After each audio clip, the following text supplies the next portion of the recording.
नमस्कार, आप देख रहे हैं न्यूज 18 राजस्थान। आपके साथ मैं हूं अभिषेक।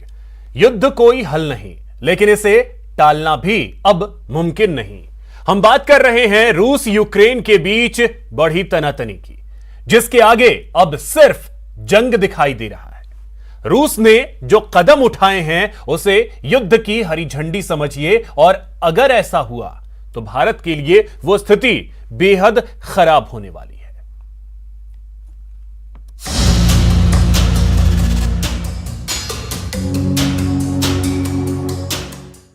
धमाके की खबर आई, ले डूबेगी लड़ाई, बढ़ेगी महंगाई, गरीब देशों पर आफत आई। कोरोना ने किया सुस्त, युद्ध करेगा पस्त, जंग से अर्थव्यवस्था तंग। सच यही है और इसकी शुरुआती झलक भी नजर आने लगी है। हम अर्थव्यवस्था की बात करेंगे क्योंकि ये आम आदमी से जुड़ी है, लेकिन जेब नीति से पहले कूटनीति की बात। शांति में सब मस्त, जंग के बाद भारत नहीं रह सकता तटस्थ। एक तरफ अमेरिका, दूसरी तरफ रूस। भारत किसे करे खुश?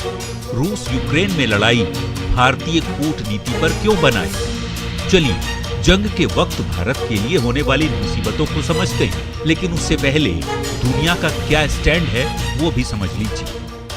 रूसी राष्ट्रपति व्लादिमीर पुतिन ने पूर्वी यूक्रेन के लुहांस्क और डोनेस्क प्रांत को स्वतंत्र देश के तौर पर मान्यता दी है। अमेरिका ने अपने सहयोगियों के साथ मिलकर जल्द ही रूस को जवाब देने का ऐलान किया है। पुतिन रूसी लोगों को अलग थलग कर रहे हैं। ऐसी स्थिति में जर्मनी यूक्रेन के साथ खड़ा है, जबकि फ्रांस के मुताबिक रूस अपने वादे से पीछे हट रहा है और यूक्रेन की सत्ता को कम कर रहा है।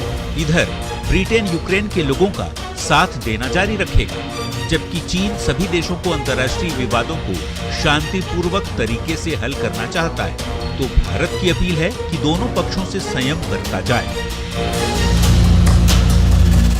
रूस और यूक्रेन में बढ़ते तनाव के बीच अभी अमेरिका, ब्रिटेन, फ्रांस और जर्मनी सहित ज्यादातर पश्चिमी देश यूक्रेन का साथ दे रहे हैं और चीन दिख रहा है न्यूट्रल।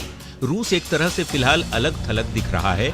ऐसे में उसे भी दोस्तों की जरूरत है, लेकिन भारत के साथ दिक्कत ये है कि जाएं तो जाएं कहां? अगर रूस के साथ गए तो अमेरिका और ब्रिटेन जैसे देशों से संबंधों पर असर पड़ सकता है, और यूक्रेन के साथ गए तो रूस से रिश्ते बिगड़ सकते हैं, वो भी तब जब डिफेंस सेक्टर में भारत अभी सबसे ज्यादा निर्भर उसी देश पर है। एक अनुमान के मुताबिक भारत 49% हथियार रूस से आयात करता है, यानी भारत के पास आधी मिलिट्री सप्लाई रूस से ही आती है, और चीन के साथ चल रही तनातनी किसी से छिपी नहीं। अब बात जेब नीति की करते हैं। रूस यूक्रेन के बीच बढ़ते विवाद की वजह से तेल की कीमत आसमान पर है। कच्चे तेल का दाम $95 प्रति बैरल को पार कर गया है। ऐसा करीब 8 साल बाद हुआ है। मतलब ये कि पेट्रोल डीजल की कीमतें बढ़ना तय मान लीजिए। नेचुरल गैस की कीमत भी बढ़ रही है। इससे देश के अंदर एलपीजी और सीएनजी की कीमतें भी बढ़ने की पूरी संभावना है। जबकि लगातार 5वें दिन भी शेयर बाजार टूटा है। सेंसेक्स 383 अंक लुढ़का, जबकि निफ्टी गिरकर 17,092 पर पहुंच चुका है।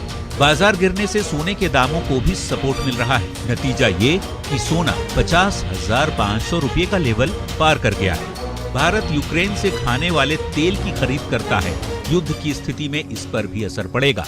भारत रासायनिक खाद का आयातक देश है और यूक्रेन से भी मंगवाया जाता है। मतलब ये कि किचन से लेकर किसानी तक हर ओर जंग की मार पड़ेगी। पर चिंता जाहिर की है।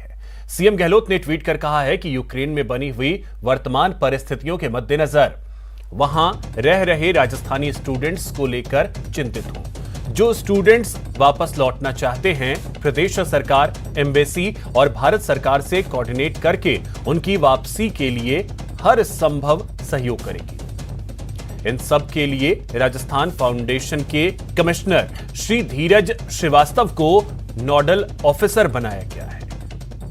ये ट्वीट किया है मुख्यमंत्री अशोक गहलोत ने।